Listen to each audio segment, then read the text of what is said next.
ప్రతిపక్షం టార్గెట్ చేసింది. మిడతల దండుల ఆ మంత్రిని ఉక్కిరి బిక్కిరి చేస్తోంది. అటవీ ప్రాంతంపై అపోజిషన్ ఎందుకు గురిపెట్టింది?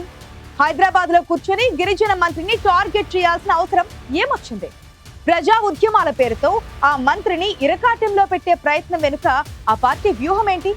అసలు ఎవరు ఎవరిని టార్గెట్ చేశారు? ఎవరు ఎవరిపై ఎదురుదాడి చేస్తున్నారు? ఈ పొలిటికల్ గేమ్ వెనుక లోకుటేంటో ఒకసారి చూద్దామా?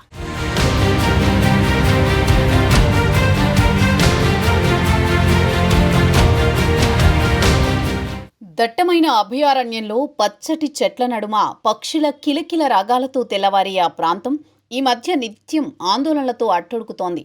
ప్రకృతి రమణీయతను ఆస్వాదించడానికి పర్యాటకులు వెళ్లే ఈ ప్రాంతానికి ఈ మధ్య ప్రతిపక్ష నేతలు క్యూ కడుతున్నారు. మహిళా మంత్రిని టార్గెట్ చేస్తూ హైదరాబాద్లో స్కెచ్ చేస్తే ఆ జిల్లా మాజీ ఎమ్మెల్యేలు అమలు చేస్తున్నారు. దీనికోసం ఆ నియోజకవర్గంలో ప్రజా ఉద్యమాలకు పిలుపునిచ్చారు. వాటిని అణచివేయడానికి పోలీస్ యాక్ట్ని సైతం అమలు పరుస్తున్నారు.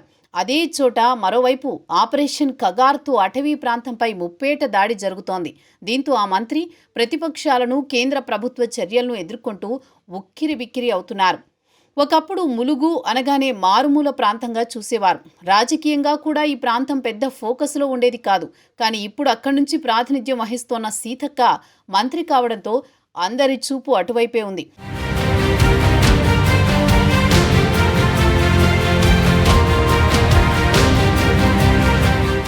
అందులో ముఖ్యంగా ప్రతిపక్ష బీఆర్ఎస్ పార్టీ మంత్రి సీతక్కను టార్గెట్ చేసి అక్కడ ఆందోళనలకు దిగుతోంది.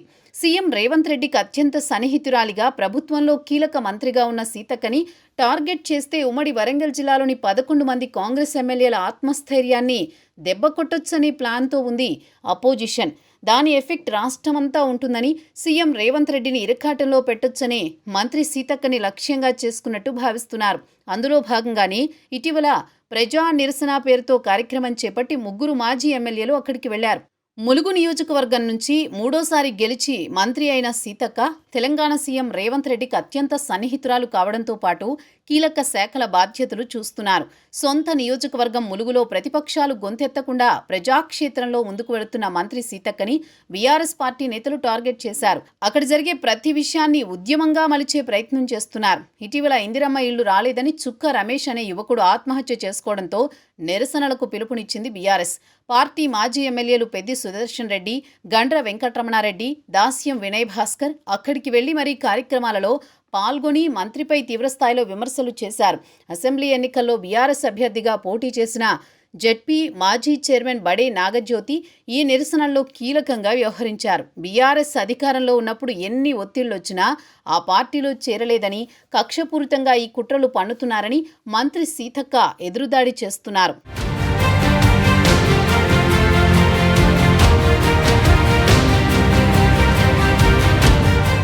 మండల కేంద్రాలలో బీఆర్ఎస్ పార్టీ నిరసనలకు దిగితే పోలీస్ యాక్ట్ అమల్లో ఉండడంతో పోలీసులు వారిని అడ్డుకున్నారు. మరోవైపు అదే రోజు చలో ములుగు పేరుతో కాంగ్రెస్ పార్టీ జిల్లా అధ్యక్షుడు పైడాగుల అశోక్ భారీ ర్యాలీ చేపట్టారు. మంత్రులు తుమ్మల నాగేశ్వరరావు, సీతక్క నష్టపోయిన రైతులకు చెక్కుల పంపిణీ కార్యక్రమాన్ని కూడా అదే రోజు నిర్వహించారు. బీఆర్ఎస్ పార్టీ నేతలు వర్కింగ్ ప్రెసిడెంట్ కేటీఆర్ డైరెక్షన్లోనే తనపై బురద జల్లే ప్రయత్నం చేస్తున్నారని మర్నాడు కౌంటర్ అటాక్ చేశారు మంత్రి సీతక్క. నిజాయితీగా నియోజకవర్గ అభివృద్ధితో పాటు తనకు అప్పగించిన అన్ని శాఖల పనులను సమర్థంగా నిర్వహిస్తూ ముందుకు వెళుతుంటే కుట్రపూరితంగా అభాండాలేస్తున్నారని మహిళా మంత్రి బీఆర్ఎస్ నేతలపై ఎదురుదాడి ప్రారంభించారు.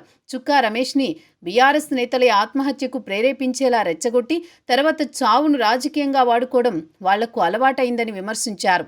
ఉమ్మడి వరంగల్ జిల్లాలో 12 నియోజకవర్గాలు, మరో మంత్రి కొండా సురేఖ ఉన్నప్పటికీ కేవలం మంత్రి సీతక్కని, ములుగు నియోజకవర్గాన్ని టార్గెట్ చేయడం రాజకీయ వర్గాల్లో హాట్ టాపిక్గా మారింది. 78 ఏళ్ల స్వతంత్ర భారతదేశంలో కోయ వర్గానికి మొదటిసారి మంత్రి పదవి దక్కటం, అందులో ఒక ఆదివాసీ మహిళా బిడ్డనైన తనను కావాలనే ఇలా టార్గెట్ చేస్తున్నారంటూ మంత్రి సీతక్క ఆవేదన వ్యక్తం చేశారు. సొంత చెల్లినే ఓర్వలేని కేటీఆర్ తనను టార్గెట్ చేయడం వల్ల తనకేమొస్తుందో తెలవదని, నాతో పెట్టుకుంటే సర్వనాశనం అయిపోతారంటూ శాపనార్థాలు పెడుతున్నారు మంత్రి సీతక్క. మరోవైపు రాష్ట్రంలో ఇందిరా ఎమర్జెన్సీ, ములుగులో సీతక్క ఎమర్జెన్సీ నడుస్తోందని నరసంపేట మాజీ ఎమ్మెల్యే పెద్ది సుదర్శన్ రెడ్డి చేసిన వ్యాఖ్యలు దుమారం రేపుతున్నాయి.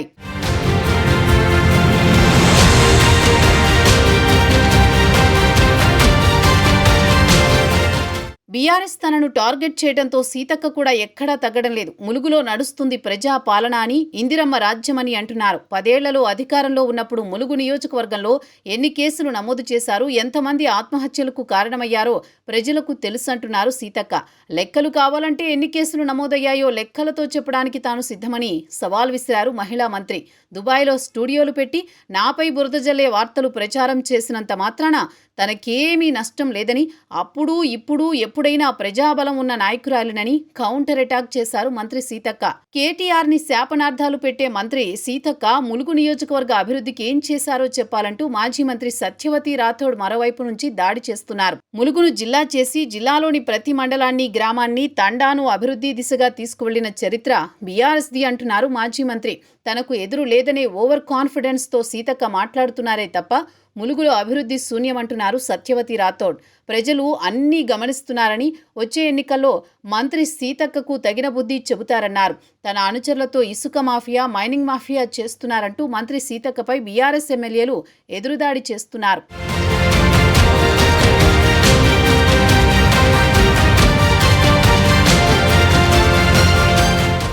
ఏజెన్సీ ప్రాంతమైన ములుగు జిల్లాలో ఒకవైపు కేంద్ర బలగాలు ఆపరేషన్ కగార్తో ప్రజలంతా ఉక్కిరిబిక్కిరి అవుతుంటే, మరోవైపు కాంగ్రెస్, బీఆర్ఎస్ పార్టీ నేతల మాటల దాడులతో రాజకీయ దుమారం రేగుతోంది.